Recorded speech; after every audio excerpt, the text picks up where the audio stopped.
Hey everyone, so in today's video we're going to go over some density practice problems.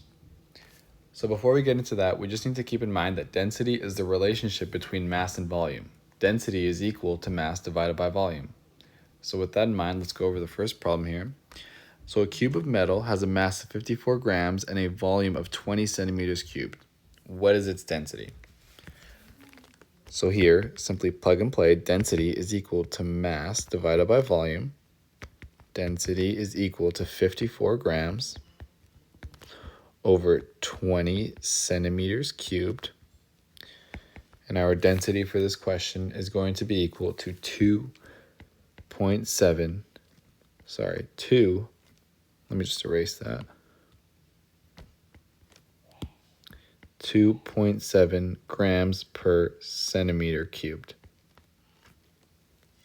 Let's try the next problem.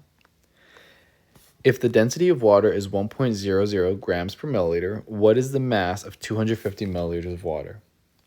So here we can write out our density formula.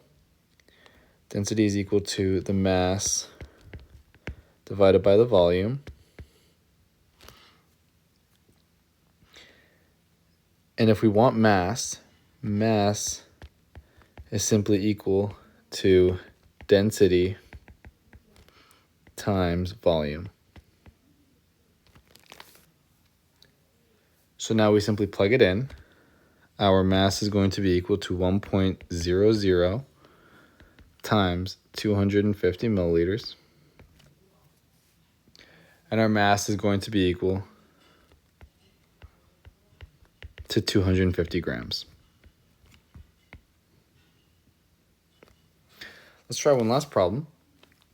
What is the volume of an object with a mass of 90 grams and a density of 4.5 grams per centimeter cubed? So once again, let's write out our density formula.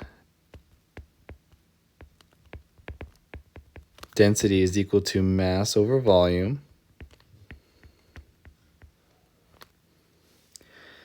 And if we're looking for volume is going to be equal to mass over density.